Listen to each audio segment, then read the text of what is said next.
What's up? It's Vinny Ten at Vinny Ten Racing. Welcome back to our weekly series. And I got to tell you, the response I'm getting is phenomenal. So I really appreciate all you guys out there, you know, liking my page, subscribing to the channel. That really helps us out. I don't know how yet, but eventually my video guys keep telling me it's going to help out. You know, all through this series, I've had different things that I have not said. And so what I've decided to do is take a few minutes at the beginning of every Monday's video and kind of give you a little bit of a rant, what kind of annoys me, the things I like in this industry, the things I don't like in this industry.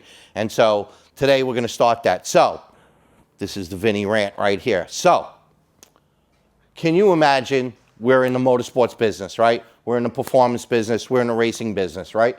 So throughout my career, I've seen so many shops come and go, and they're always performance this, motorsport that, racing this. To this day, there's plenty of people out there that promote themselves as a motorsports or performance or racing shop. Bullshit. Bullshit. I call bullshit on you. You know why? Because I'm at the fucking track.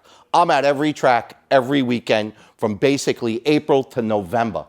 Okay? I'm at road racing tracks. I'm at autocross tracks. I'm at drag strips. I'm at domestic drag strips. You know what I don't see? You. You I don't see.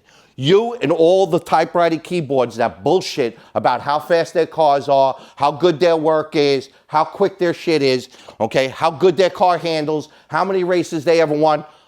I'm doing this for 33 years. I don't see you at the track.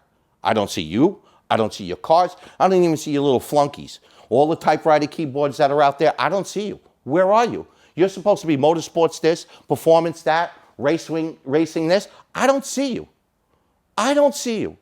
So stop the bullshit. Open up a service place, all right? Maybe bolt on some exhaust for your friends, but stay the F out of our lane and stop taking these people's money, claiming that you're some sort of motorsports shop, racing shop, performance shop, and you don't even show up at any racetrack. Any. And I'll call you out. I'll call you out. I will call you out because I'm done with this shit. Oh, this guy does this. Oh, this guy does that. Oh, I'm a street racer. If you're a street racer, you ain't a real racer. I got news for you, okay? If you're not willing to bring your shit to the track, go run no time, and let's line up, you're full of shit. You're just full of shit. End the rant.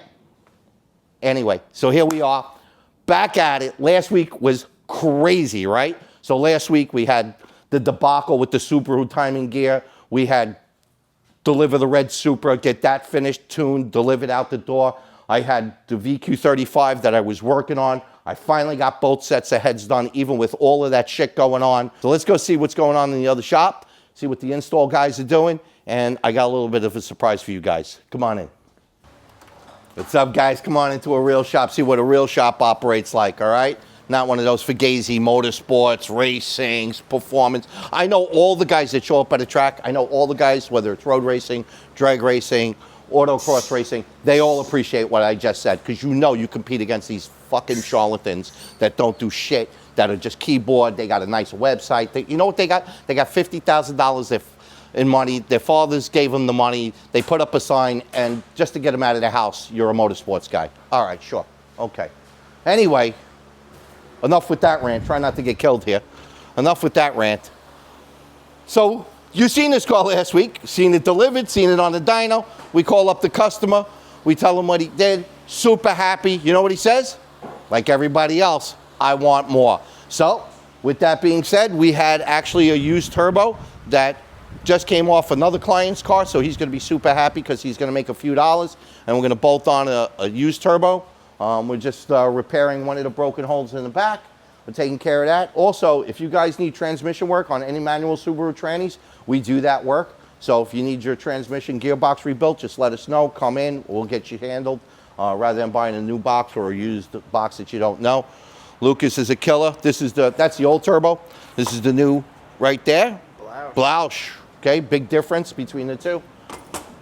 That's a little turbo, little tiny turbo, and this is a not so little tiny turbo, you know, so a little bit better. And again, you know, typical customer comes in, usually they wait a couple of weeks, they get used to the car, and then they get more work done. this guy wasn't having it. He was like, yo, it's great numbers, love the work, love the service, I want more. I'm like, Steve hooked him up. He's like, you know what? We just had a customer pick up a car. We took some parts off. He's gone to the next level. You interested in his turbo? He said, yeah. We said, we got you. So, right, Steve? Yeah. All right.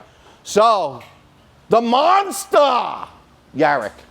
So, this car's been in my shop for a long time. And at the end of the week, on Friday, we're actually going to have a whole scenario on this car. We're going to actually dedicate some time on this car. I love this car. I'm very proud of this car. We built this car right from the beginning. But when he brought it in about a year ago, yeah, it's one of those, we decided that he wanted to go drag racing with the car, and it was just really inefficient with the, the factory 5AT. They're weak, they break, all kinds of shit. No trans brake, no line lock, just no bump box. Just, you can't go drag it racing unless you got, those items, not a line lock, obviously, not in a tranny, but a trans brake and a bump box. If you don't have that, it's almost impossible to race a car, because we got to build boosts, and we usually just push through the line. Everybody that drives a turbo car knows this. So we decided to put a 3-speed automatic in it, TH400. Not a problem, not the first time I've done this job. Kind of the first time I've done it on a 37, done it on a 35. Obviously, you've done it on 2 JZs, not a problem. But we're going to get to the story of this, and it's an interesting story, because even guys that are in this industry for a little bit of while, that, pretty shrewd, like myself, could get misled. And that's a nice word for lied to, misled. That's the politically correct way of getting lied to. Oh, I was misled.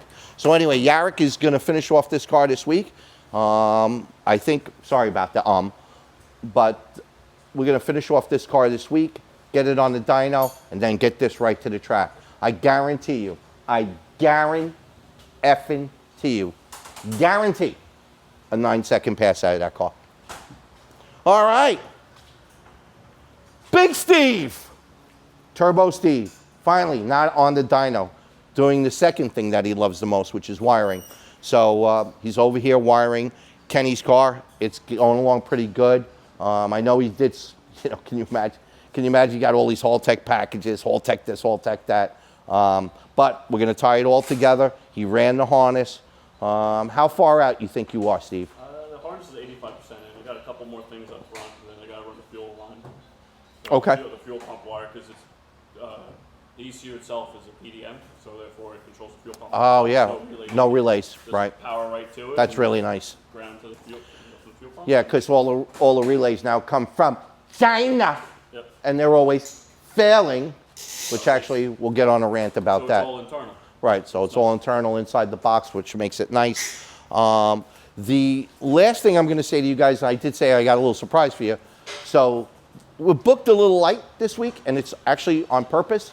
And the reason that is being done is because my car came back from the chassis shop, from T&J's Welding, out there in in Babylon. They're in Babylon. TJ did a phenomenal job on the car. He got me in quick. He didn't hold me over the barrel. He knew I was upside down on the car, and he just did a phenomenal job. He knocked it out of the park. But you guys will see our 2025 Nissan 350Z, the world record setting car, and what it looks like, and what mods we made, and what mods and improvements we made this year. Sorry about that. I got tongue-tied a little bit.